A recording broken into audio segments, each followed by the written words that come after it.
Hello नमस्कार सभी विद्यार्थियों का उत्कर्ष एग्रीकल्चर क्लासेस के आपके अपने इस यूट्यूब चैनल पर सभी विद्यार्थियों का हार्दिक स्वागत और अभिनंदन है। हम यहाँ चर्चा कर रहे हैं आपके एनिमल अटेंडेंट यानी कि पशु परिचर के अंतर्गत अगर देखा जाए तो आपके पार्ट बी में एक जो टॉपिक है मिल्क और मिल्क की स्वच्छता को लेकर के, इसका एक पार्ट कल के सेशन में हमने देखा था, दूध और स्वच्छ दूध उत्पादन। देखिएगा अपने आप में इसको कह सकते हैं ये क्लासेज विशेष महत्वपूर्ण, छुट्टियां होते हुए भी आपके लिए ये जो क्लासेज आ रही हैं तो इस क्लासेज के लिए इसको कह सकते हैं काफ़ी मेहनत की गई है, तो छुट्टियां होने के बाद भी ताकि आप लोगों को लगातार एक कंटिन्यूटी आप लोगों की बनी रहे। तो आज के सेशन में हम देखेंगे जिसको कह सकते हैं मिल्क को लेकर के पार्ट दूसरा, और निश्चित रूप से हम उम्मीद ही नहीं, विश्वास ही नहीं, पूर्ण रूप से यकीन है कि आप लोगों ने इस होली के पावन पर्व को बहुत अच्छे से सेलिब्रेट किया होगा। और आज जिसको कह सकते हैं रंगमय माहौल है, तो इस रंगमय माहौल में इस रंग को और सुनहरा बनाने के लिए आज की इस सेशन की शुरुआत करते हैं। आइएगा जानने की कोशिश करते हैं क्या है आज के हमारे इस सेशन में खास। तो पहला क्वेश्चन जो आपके स्क्रीन पर आपको दिखाई दे रहा है वो कुछ इस प्रकार से है। क्वेश्चन है निम्नलिखित को सुमेलित करना है, निम्नलिखित को सुमेलित कीजिएगा। मैच द फॉलोइंग, सूची 1 और सूची 2। देखिएगा स्टैंडर्डाइज मिल्क, मानकीकृत यानी कि एक दूध का जो मिनिमम स्टैंडर्ड होता है वो आपको ये देखना है, यानी कि जो दूध की जितनी भी शर्तें होती हैं उन सभी को पूरा करें, जिसमें मिनिमम फैट हो, जिसमें मिनिमम एसएनएफ हो। आपको पता है दूध की परिभाषा जिसको कह सकते हैं, हम कह सकते हैं सीधी सी अगर साइंटिफिकली अगर दूध की परिभाषा देखें तो वह दूध जिसका फैट 4.5 और एसएनएफ 8.5 हो वह क्या कहलाता है, एक आपके मानकीकृत दूध है। यानी कि मानकीकृत दूध कौन सा है, जिसमें फैट 4.5 है और एसएनएफ जिसकी 8.5% क्या है, एसएनएफ है। तो ये तो क्या है इसकी बेटा, ये तो फैट है और ये एसएनएफ है। इसके बाद देखिएगा सेपरेटा मिल्क क्या होता है। देखिएगा आपको पता है एक मशीन जिसको कह सकते हैं जिसके माध्यम से हम क्या करते हैं, दूध से क्रीम निकाल लेते हैं। तो आपके जब उसमें दूध डाला जाता है, आपके जो दूध डालने के बाद जब वो मशीन घूमती है तो वो क्या करती है, दूध से क्रीम एक तरफ निकाल देती है, दूध को एक तरफ। तो यानी कि हम ये कह सकते हैं कि दूध से कंप्लीटली जब क्रीम को रिमूव कर दिया जाता है, उसकी फैट को हटा दिया जाए एक प्रकार से, तो आपके वहाँ पर दूध और क्रीम अलग अलग हो जाती है, वह कहलाता है सेपरेटा दूध। और आपको ये पता है कि इस प्रकार का जब आप देखेंगे तो आपको क्या देखने को मिलेगी, इसमें फैट बहुत कम हो जाएगी। और फैट कितनी, इसकी फैट जिसको कह सकते हैं 0.5 है और ये 8.5 है, तो इसको 8.7 कर लो आपकी ध्यान। देखिएगा टोन्ड मिल्क, आप सभी तैयारी कर रहे हैं तो जो भी आप बाजार से दूध लेकर के आते हैं, आप दो प्रकार के दूध लेकर के आते हैं, एक थोड़ा सा कॉस्टली होता है, एक थोड़ा सा सस्ता होता है। तो जो थोड़ा कॉस्टली होता है वो आप देखना उस दूध के ऊपर लिखा हुआ होगा टोन्ड मिल्क, और जो टोन्ड मिल्क आपको दिखाई देगा उसकी फैट जो होती है टोन्ड मिल्क की वो 3.0 है, और इसकी एसएनएफ जो होती है वो आपकी कितनी 8.5 होती है, ये ध्यान रखना आपको। और जस्ट इसका डबल टोन्ड, तो फैट को करो आधी 1.5 और इसको करो 9.0।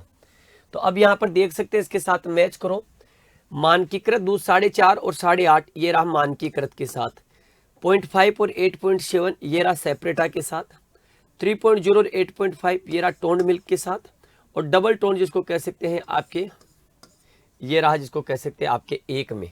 तो यहाँ पर देखो 2 3 4 1, 2 3 4 1 ये रहा इसका राइट आंसर आपका। ठीक है, तो ये क्या है इसका राइट आंसर आपको दिखाई देगा, ये ध्यान रखना आपको। ठीक है, अगला सवाल आपके स्क्रीन पर है, ये रहा निम्नलिखित को सुमेलित कीजिए। मैच द फॉलोइंग, सूची 1 और सूची 2। गर्बर मशीन, आपको पता है गर्बर मशीन का प्रयोग हम क्या करते हैं, वसा को ज्ञात करने में करते हैं, वसा प्रतिशत ज्ञात करते हैं।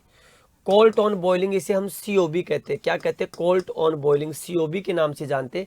और इसका प्रयोग हम किस लिए करते हैं, तो आपको पता है कि इसका प्रयोग हम दूध में खीस जिसको कह सकते हैं, तो खीस या कोलेस्ट्रम का देखने के लिए किया जाता है। आयोडीन से हम क्या कर लेते हैं, दूध का स्टार्च परीक्षण किया जाता है, दूध का स्टार्च परीक्षण करते हैं। नाइट्रेट का प्रयोग हम क्या करते हैं, दूध में हमारे बरसात का जो जल होता है उसके लिए, तो दूध में वर्षा जल की मिलावट को लेकर के, यानी कि आप कह सकते हैं वर्षा जल की मिलावट।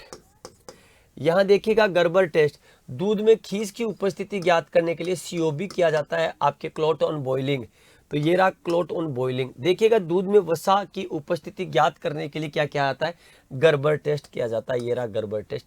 दूध में वसा की मात्रा उपस्थित ज्ञात करने के लिए क्या किया जाता है, नाइट्रेट टेस्ट किया जाता है। दूध में स्टार्च की उपस्थिति ज्ञात करने के लिए क्या किया जाता है? आयोडीन परीक्षण किया जाता है। इधर क्या? आयोडीन परीक्षण। तो देखो 2 1 4 3, 2 1 4 3, ये रहा इसका राइट आंसर। ठीक है, सी इसका राइट आंसर है आपके। हंसा परीक्षण एक और होता है आपके पास, हंसा परीक्षण। और आपको पता है कि हंसा परीक्षण किसके लिए काम में लिया जाता है? हंसा परीक्षण दूध में मिलावट। अब ये पानी की मिलावट हो सकती है और ये दूध में, भैंस के दूध में गाय के दूध की भी मिलावट हो सकती है, ये ध्यान रखना आपको।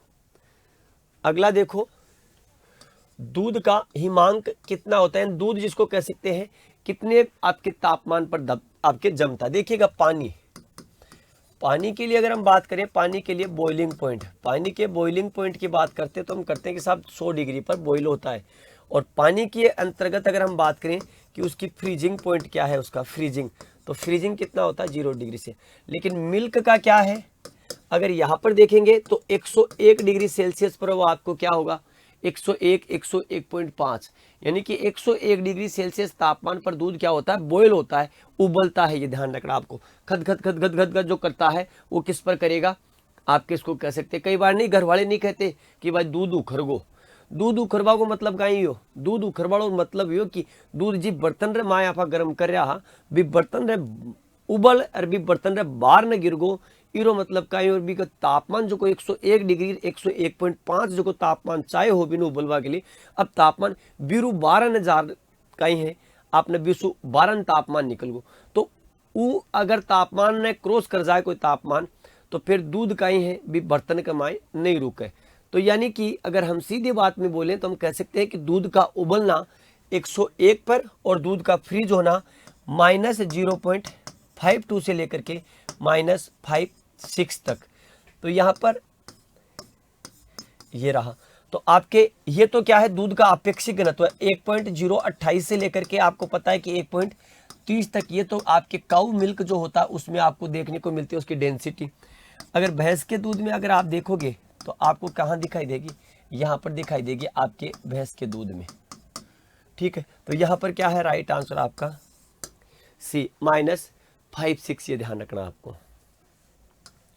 अगला सवाल देखो, गाय के दूध का पीला रंग किसकी उपस्थिति के कारण होता है? बहुत अच्छा क्वेश्चन है, इन्हें जर्नली पूछा जाता है, कई बार पहले भी पूछा गया। आपको ये पता है भी और होना भी चाहिए। The yellow colour of cow's milk is due to the presence of.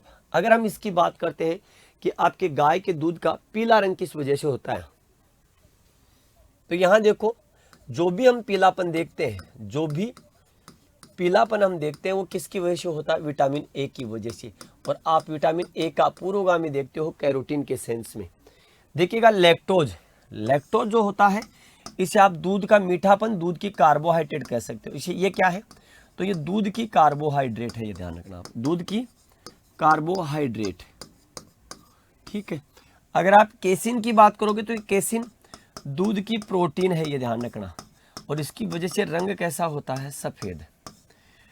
Carotene जिसको कह सकते हैं, कैरोटीन क्या है? विटामिन ए है, ये ध्यान रखना आपको। तो इसकी वजह से क्या होता है? दूध का पीला रंग।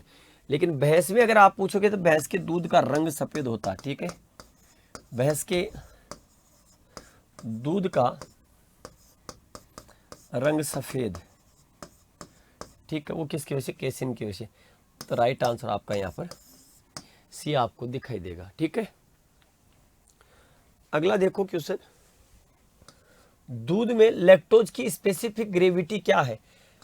What is the specific gravity of lactose in milk? अगर हम यहाँ पर देखें, दूध की स्पेसिफिक जो ग्रेविटी है मिल्क की, लैक्टोज जो आपके है, लैक्टोज आपके क्या दूध में आपके पाया जाने वाला, जिसको कह सकते हैं क्या दिखाई देगा? तो दूध में पाई जाने वाली एक प्रकार की कार्बोहाइड्रेट है, ये ध्यान रखना आपको। ठीक है, तो यहाँ पर जिसको कह सकते हैं 1.555, 1.777, 1.444 और 1.666। तो आपको ये बताना है कि दूध की स्पेसिफिक ग्रेविटी आपके कितनी होती है उसमें लैक्टोज की। तो दूध का अपेक्षित घनत्व तो कितना होता है? 1 इससे लेकर के ये, तो इसका मतलब ये तो डेफिनेटली है कि इससे ज़्यादा स्पेसिफिक ग्रेविटी उसकी लैक्टोज की होगी, लेकिन सारी ही ज़्यादा है 1.666 जिसको कह सकते हैं इसकी स्पेसिफिक ग्रेविटी लैक्टोज की होती है। आगे क्वेश्चन आएगा कि लैक्टोज जो होता है दूध में पाया जाने वाला एक कार्बोहाइड्रेट है, ये किससे बनता है? तो लैक्टोज आपको इसको कह सकते हैं क्या, कार्बोहाइड्रेट में डाइसेकेराइड का उदाहरण है। ठीक है, लैक्टोज क्या है? तो लैक्टोज अगर आप देखोगे तो लैक्टोज आपके डाइसेकेराइड का उदाहरण है।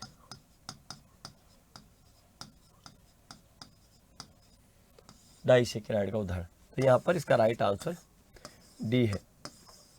ठीक, वैसे इसके नाम से ही पता लग रहा है, ध्यान रखना जो भी डाइसेकेराइड होगा या ओलिगोसेकेराइड होगा, पॉलीसेकेराइड होगा, ग्लूकोज तो होगा ही होगा, और इसके नाम में देख लो लैक्टोज, तो लैक्टोज ग्लेक्टोज आपको दिखाई देगा, ये ध्यान रखना। ठीक है, तो यहाँ पर इसका राइट आंसर डी है।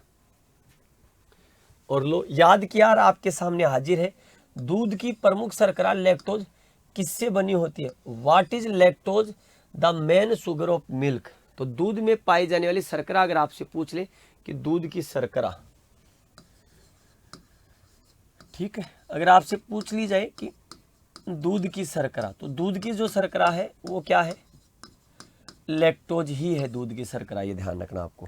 और हम यहाँ पर अगर बात करते हैं दूध के शर्करा में लैक्टोज की, तो अगर हम यहाँ बात करें आपके आगे, तो लैक्टोज में क्या है? एक तो ग्लूकोज है और आप एक ग्लैक्टोज दिखाई देगा, ये ध्यान रखना। क्या है? Glucose plus galactose. ठीक है, ग्लूकोज प्लस ग्लैक्टोज, ये आपको ध्यान रखना आपको। ठीक है, तो ये रहा ग्लूकोज और ये रहा ग्लैक्टोज। ग्लूकोज प्लस ग्लूकोज, ये जो में पाई जाने वाली शर्करा आपने सुनी होगी माल्टोज। ठीक है, क्या है? माल्टोज।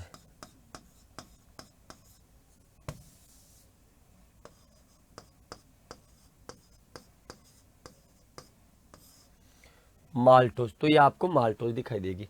ग्लूकोज प्लस फ्रक्टोज, अगर आप देखेंगे ग्लूकोज प्लस फ्रक्टोज आपको देखना है, तो ग्लूकोज और फ्रक्टोज क्या है? आपके गन्ने में पाई जाने वाली जो शर्करा है। ठीक है, गन्ना, गन्ना और गन्ने के साथ में चुकंदर, तो गन्ना और चुकंदर की शर्करा, तो गन्ना और चुकंदर की शर्करा आपको दिखाई देगी। तो यहां पर क्या है? राइट आंसर आपका ए है। ठीक है, अगला सवाल, कम तापमान व अधिक समय विधि में दूध को कितने डिग्री सेंटीग्रेड तापमान पर कितने मिनट तक गर्म किया जाता है? दूध को सुरक्षित रखने के लिए कुछ मेथड्स आपके पास है। ताज़ा दूध है, अगर रात दूध है तो भैंस से या गाय से निकालने के बाद आपके 3 से 4 घंटे वो क्या नहीं होता, खराब नहीं होता। उसके बाद धीरे धीरे उसकी क्या है, एसिडिटी बढ़ने लगती है और दूध जिसको कह सकते हैं अम्लता बढ़ने की वजह से खराब हो जाता है। ऐसा ही यहाँ पर दूध को गर्म करके भी हम सुरक्षित रख सकते हैं। इसके लिए 2 मेथड है, एक LT low temperature long time, एक होता है हाई टेम्परेचर HT देखिएगा, एक होता है एलटी लो आपके टेम्परेचर और लॉन्ग टाइम। तो टेम्परेचर कितना है? यहाँ देखो टेम्परेचर लो है, तो टेम्परेचर तो होता है इसमें 63 सेल्सियस डिग्री, और यहाँ पर लॉन्ग टाइम, टाइम कितना होता है इसमें? 30 मिनट आपको देखने को मिलेंगे। कितने? 30 मिनट्स जिसको कह सकते हैं। ये तो किस में है? आपको इसको कह सकते हैं लो टेम्परेचर और लॉन्ग टाइम। लेकिन दूसरी तरफ अगर आप देखोगे तो ये ध्यान रखना, दूसरी तरफ आपको हाई टेम्परेचर शॉर्ट टाइम, ये ध्यान रखना, हाई टेम्परेचर और शॉर्ट टाइम जिसको कह सकते हैं आपको दिखाई देगा। इसमें क्या है? तो यहां पर आपके अगर देखेंगे तो इसमें तापमान बढ़ जाता है, यहां पर 63 है, इसमें लगभग आप 10 जोड़ दीजिएगा तो 72 और 15 सेकंड जिसको कह सकते हैं आपको, और 15। ठीक है, तो यहां पर HT और ST, LT और ST, इन 2 मेथड से आप इसे सुरक्षित रख सकते हैं। तो यहां पर ये इसका राइट आंसर है बी। ठीक है, बी इसका राइट आंसर है। घी को अधिक तापमान पर संग्रहित करने पर उसमें अम्लता क्या होगी? Storing ghee at high temperature increase its acidity. देखिएगा, घी में अगर वसा की बात करें तो घी में वसा, मिनिमम वसा 99 पॉइंट आपके कितने होनी चाहिए? 90.5, यानी कि इसमें जिसको कह सकते हैं नमी की मात्रा, लास्ट मैक्सिमम 0.5 से ज़्यादा इसमें क्या नहीं होनी चाहिए आपके, जिसको कह सकते हैं आपके मॉइस्चर कंटेंट नहीं होना चाहिए। दूसरा घी को जितना आप क्या रखेंगे, अंधेरे में रखेंगे, आपको उजाला नहीं होगा, उतना ही क्या होता है वो लंबे समय तक क्या रहता है, सुरक्षित रहता है। ये ध्यान रखना आपको।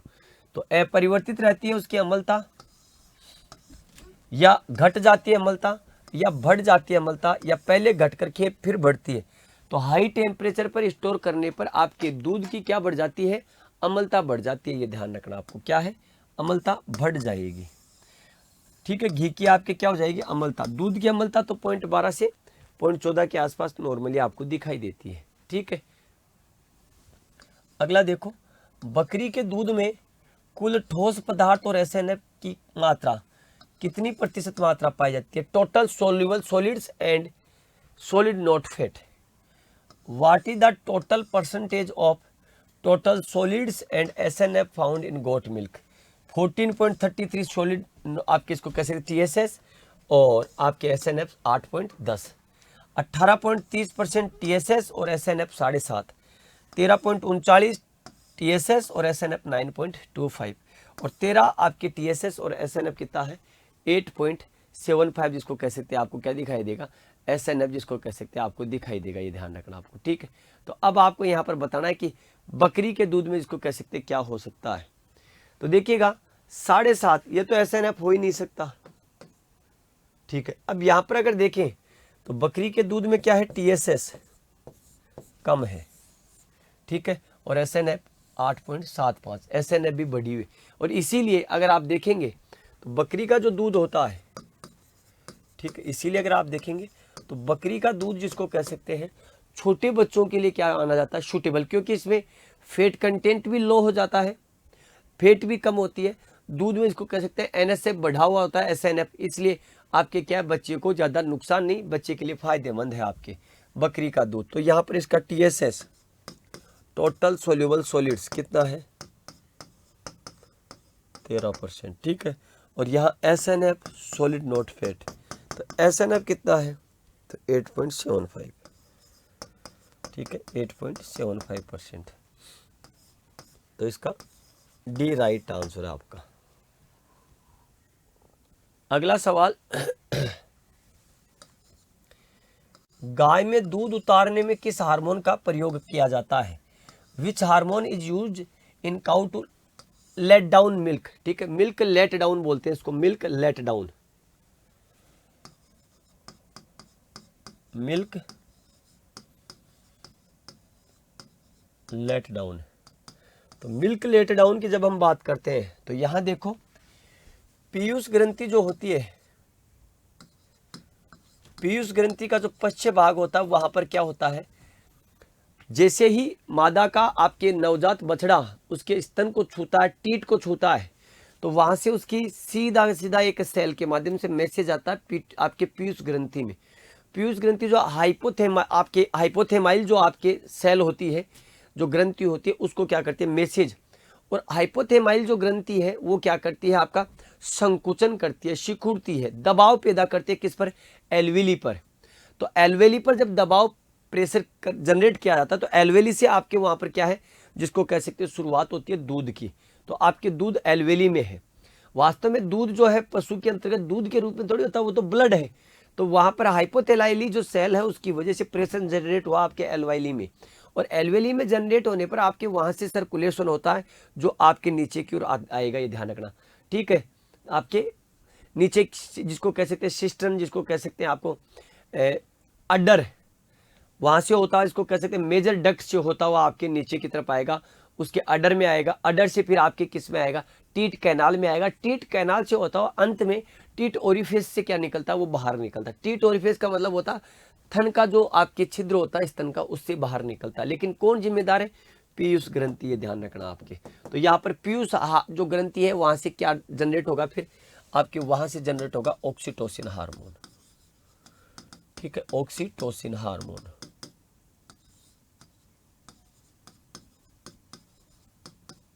ये तो यहाँ पर ग्रोथ हार्मोन ऑक्सीटोसिन हार्मोन, आपके गोन्ड्रोट्रोपिन हार्मोन, पैराथायराइड हार्मोन, तो ऑक्सीटोसिन। ठीक है, ये ध्यान रखना है आपको। तो 20 का राइट आंसर है, ये ध्यान रखना आपको। इसी प्रकार एक होता है मिल्क होल्डिंग हार्मोन, ठीक है, मिल्क होल्डिंग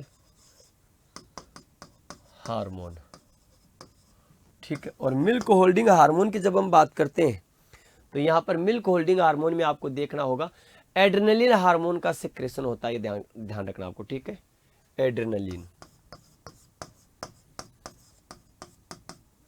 ठीक है, ये आपको दिखाई देगा। तो देखिएगा,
ठीक है, तो एड्रेनलिन, ये इसे क्या कहते हैं, मिल्क होल्डिंग हार्मोन कहते हैं, ठीक है, 20 का राइट आंसर। अगला देख लो,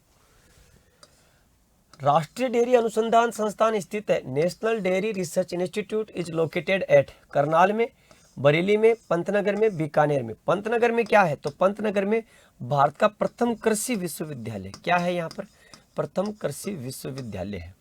बीकानेर में क्या है, राजस्थान का पहला पशुपालन और वेटेनरी, और राजस्थान का दूसरा कहाँ, आपके जोबनेर में।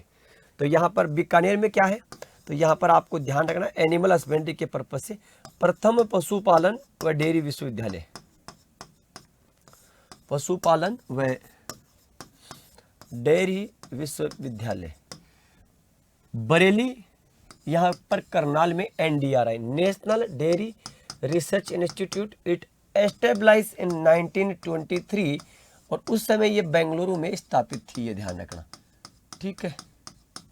और वर्तमान में ये करनाल में कार्यरत है, ये ध्यान, कहाँ कार्यरत है, वर्तमान में करनाल में, ये ध्यान रखना आपको। अगला सवाल देखो, दूध के बर्तनों का निर्जीवीकरण खालिस्तान को मारने के लिए किया जाता है, sterilisation of milk container is done to kill, एक प्रिजर्वेशन आपके इसको कह सकते हैं, पास्चुराइजेशन होता है, एक स्टरलाइजेशन होता है। तो अब स्टरलाइजेशन में आपको बताना प्रोटोजोआ, बैक्टीरिया, फंगस और कोक्सीडिया। तो आपके दूध में जो आपके दूध के बर्तन हैं उनको स्टरलाइज किया जाना बहुत आवश्यक है, ये ध्यान रखना। और इसका मुख्य उद्देश्य जो होता है वो आपके क्या होता है, बैक्टीरियाज को कंट्रोल करना, ये ध्यान रखना, ठीक है। दूध को सबसे ज्यादा खराब करने में रोल इन्हीं का दिखाई देगा, ये ध्यान रखना आपको, ठीक है। अगला देखो, गाय के खीस यानी कि कोलेस्ट्रम में प्रोटीन का अंश होता है, the protein content in cow colostrum 10%, 12.8, 17.4, 15.5।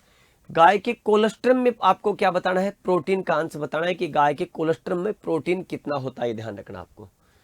अब जब हम बात करते हैं तो यहां देखिएगा कोलेस्ट्रम, आपके एक सवाल और पूछा जा सकता है कि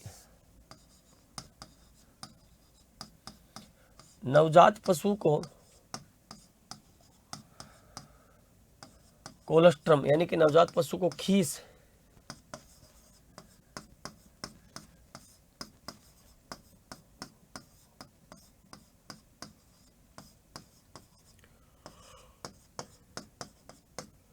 कितने दिनों तक खिलाया जाता है, ठीक है। तो यहां पर क्या है, राइट आंसर तो क्या है, 15.5 है, और खिलाया कितने दिन तक जाता है, तो 1 से 5 दिन तक, क्योंकि 7 दिन बाद में तो आपके कोलेस्ट्रम जिसको कह सकते रहेगा ही नहीं। तो यहाँ पर क्या है, इसका राइट आंसर डी है। आगे देखो, थनैला रोग से ग्रसित पशु के दूध का पीएच मान होता है मेस्टाइटिस। तो मेस्टाइटिस जिसको कह सकते हैं पशु को सबसे ज्यादा नुकसान पहुंचाने वाला और कैसा आर्थिक नुकसान होता है इसमें। तो आपके थनैला क्या है, पशु का सबसे भयंकर आर्थिक नुकसान वाला आपकी डिजीज है, ये ध्यान रखना, थनैला। ठीक है, और ये प्रभावित किसको करता है, तो टीट और अडर को। ठीक है, टीट एंड अडर इससे प्रभावित होती है। तो यहां पर पीएच, दूध का नॉर्मल पीएच अगर देखिए सबसे पहले, तो दूध का पीएच मान कितना है, दूध का पीएच, तो दूध का पीएच आपको दिखाई देगा 6.5 टू 6.7। और यहां पर देखेंगे तो यहां पर इसका पीएच मान बढ़ जाएगा, ये ध्यान रखना, 7.4 हो जाएगा, ये ध्यान रखना। अगला देखो, ब्यूटायरोमीटर को गर्बर मशीन में 4 से 5 मिनट तक कितने राउंड पर मिनट पर घुमाया जाता है। ब्यूटायरोमीटर, अब देखिएगा मशीन तो कौन सी है, गर्बर है ये वाली। ठीक है, और इसका यहाँ पर हैंडल है। ठीक है, ये वाला, और ये आपके जुड़ा हुआ है इसके साथ। ठीक है, बेरिंग से। इसमें क्या होती है आपके, क्या दिखाई देगी, ब्यूटायरोमीटर, ये ध्यान रखना आपको। तो इसको घुमाया जाता है, तो इसकी राउंड पर मिनट जो कैपेसिटी होती है वो आपके 4 से 5 मिनट तक इसे घुमाया जाता है, 1100 राउंड पर मिनट के हिसाब से, 1100 राउंड पर मिनट। तो यहां पर इसका राइट आंसर है, इसका सही 20 का सही आंसर है। अगला देखो, दूध की अम्लता का परीक्षण किया जाता है। Let us test of the acidity of milk. दूध की अम्लता कितनी है नॉर्मल, तो दूध की नॉर्मल एसिडिटी जो होती है वो 0.12 से 0.14 होती है। Potassium hydroxide, sodium hydroxide, N2SO4 या उपरोक्त में से कोई नहीं। तो आपको यहाँ पर देखते ही पता लग रहा होगा कि आपके इसकी जो है दूध की अगर अम्लता ज्ञात करनी हो तो क्या इसमें प्रयोग किया जाएगा, ये ध्यान है। तो क्या प्रयोग किया जाता है, आपके सोडियम हाइड्रोक्साइड जो होता है उससे दूध की अम्लता काउंट करते हैं, सोडियम हाइड्रोक्साइड। 20 का राइट आंसर है। आगे देखो, दूध में खनिज लवण की मात्रा कितने प्रतिशत तक पाई जाती है। What percentage of mineral salts in pound of milk. 1% से ज्यादा, 1 से कम, 2.5 से ज्यादा या 2.5 से कम। दूध में खनिज लवणों की मात्रा, मिनरल्स जिसको कह सकते हो, तो आपके दूध में मिनरल्स की मात्रा 1% से कम देखने को मिलती है, ध्यान रखना आपको। ठीक है, दूध में किस तत्व की कमी पाई जाती है, which element is deficient in milk. लोहा, मैग्नीशियम, कैल्शियम और फास्फोरस, इनमें से दूध में किसकी कमी पाई जाती है, ये ध्यान रखना है आपको। दूध में कमी किसकी पाई जाती है आपको ये बताना है। ठीक है, आप किसको कह सकते हैं, कैल्शियम और फास्फोरस। तो कैल्शियम और फास्फोरस का तो क्या है, रिच सोर्स आपको दिखाई देगा, ये ध्यान रखना आपको। ठीक है, अब यहाँ पर मैग्नीशियम और लोहा, तो लोहा जिसको कह सकते हैं इसकी आपकी कमी पाई जाती है। कमी मैग्नीशियम की भी है, ये ध्यान रखना आपको। ठीक है, लेकिन आपके लोहा जिसको कह सकते हैं प्रमुख रूप से आपको देखने को मिलेगा। आगे देखो, किसके दूध में विटामिन सी की मात्रा सर्वाधिक होती है। In whose milk in vitamin C is found. गाय, बकरी, भेड़ और भैंस, तो किसके दूध में आपके सबसे कम, आप किसको कह सकते हैं, सर्वाधिक विटामिन सी, एस्कॉर्बिक एसिड पाया जाता है, ध्यान रखना आपको। ठीक है, तो आपको यहां पर देखना है, तो गाय, बकरी, भेड़ और भैंस। तो बकरी जो होता है इसका दूध जो होता है, ठीक है, जैसे कैंसर है, टीबी है, उनमें क्या करता है, कंट्रोल करने में मदद करता है। तो यहाँ पर बकरी जिसको कह सकते हैं विटामिन सी को शोर से ध्यान। वैसे दूध में विटामिन सी कम पाया था क्योंकि दूध फट जाता है, ये ध्यान रखना है आपको। ठीक है, इसका हमें ध्यान रखना है आपको। तो 20 का राइट आंसर है, ये ध्यान रखना आपको। ठीक है, 20 का राइट आंसर है। और अंतिम सवाल आपकी स्क्रीन पर है, स्किम्ड दूध में वसा और एसएनएफ की प्रतिशत मात्रा होती है। ठीक है, the percentage of fat and SNF. तो आपके स्किम्ड मिल्क बोल दिया हमने, पहले इसको सेपरेटा दूध भी बोला था। क्या, सेपरेटा। तो क्या है, 0.5 और 8.7, ये ध्यान रखना, 20 का राइट आंसर। ठीक है, तो देखिएगा जिसको कहा जाए तो ये आपके इसको कह सकते हैं एक विशेष सेशन था जिसकी हमने बात की। और आपको पता ही है कि आज 25 जिसको कह सकते हैं डेट हो गई। और आपको ये ध्यान रखना है कि 28 तक उत्कर्ष के ऐप पर क्या चल रहे हैं, आपका ऑफर चल रहा है, तो ऑफर का जरूर लाभ उठाएं। निश्चित रूप से क्लास जिसको कह सकते हैं भाई छुट्टियां जिसको कह सकते हैं चल रही है, तो क्लास ये सभी क्लास आपको प्रीमियर मोड पर दिखाई दे रही है। तो जिसको कह सकते हैं कम समय में इनको क्लासेज को आपको करवाने की, इनको विस्तार से बाद में दोबारा जरूर करवाऊंगा, ये ध्यान रखना आपको एक्सप्लेनेशन के साथ, क्योंकि ज़्यादा एक्सप्लेनेशन हम कर नहीं पाए क्योंकि समय जिसको कह सकते हैं आपके आधा घंटे के आसपास ये क्लासेज हो रही हैं। तो ठीक है, सभी को नमस्कार, जय हिंद, जय भारत, बेस्ट ऑफ लक।